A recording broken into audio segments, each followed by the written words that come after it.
Alors, donc Béatrice Amselem, je suis directrice générale du réseau GESAT. Alors, le réseau GESAT, en quelques mots, c'est donc une association qui a pour mission de mettre en relation les entreprises dites du milieu ordinaire classique, c'est-à-dire les donneurs d'ordre, avec des établissements du secteur du travail protégé adapté, que sont les ESAT et les EA. Et donc, notre mission, elle est d'aider chacune de ces deux parties à mieux se connaître pour mieux travailler ensemble et permettre donc aux entreprises de développer leurs achats responsables. D'accord. Alors concrètement, aujourd'hui, comment on peut justement mieux inciter ces entreprises? Quelles sont les clés de réussite?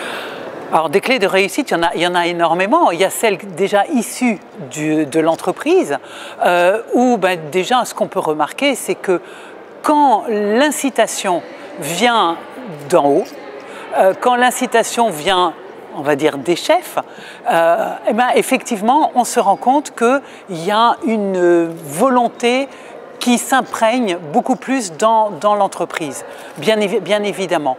Et puis après, il y a d'autres façons au sein des entreprises pour le faire, qui sont de fixer des objectifs d'achat au secteur du travail protégé et adapté, avec des primes qui peuvent être indexées.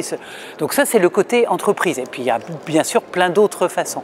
Du côté des structures de ESAT ou EA, eh bien, j'ai envie de dire, c'est à elles aussi, donc c'est à nous aussi, d'inciter les entreprises à venir vers nous. Comment? En sachant montrer que aujourd'hui, il y a d'autres métiers que les métiers traditionnels, classiques, et qu'aujourd'hui, il y a un savoir-faire, une expertise, une montée en compétences dont les entreprises n'ont peut-être pas vraiment conscience et que c'est à nous de leur faire découvrir. Il faut sortir de ces vieux clichés. On a aujourd'hui des entreprises adaptées qui sont extrêmement performantes et qui font des métiers, qui développent des activités insoupçonnées. D'accord. Alors si vous aviez un message à faire passer plus haut à nos politiques, ce serait lequel?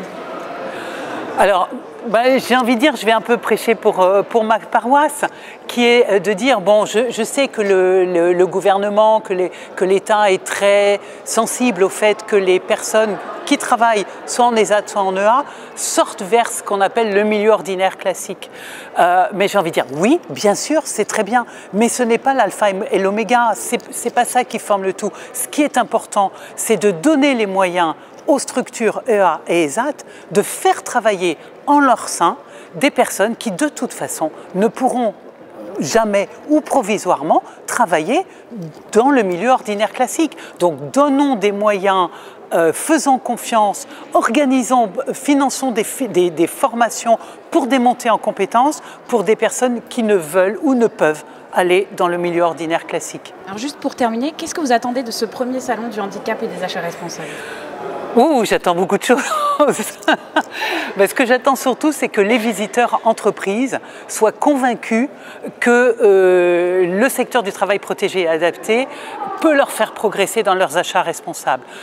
Qu'ils soient convaincus qu'il y a des pistes de progression importantes, que ça leur ouvre les yeux justement sur ce que je disais tout à l'heure, sur tous ces métiers innovants, tous ces métiers à forte valeur ajoutée qu'aujourd'hui notre secteur peut proposer, et puis voilà, qu'ils soient séduits et que ça leur ouvre les yeux vers un champ des possibles très important.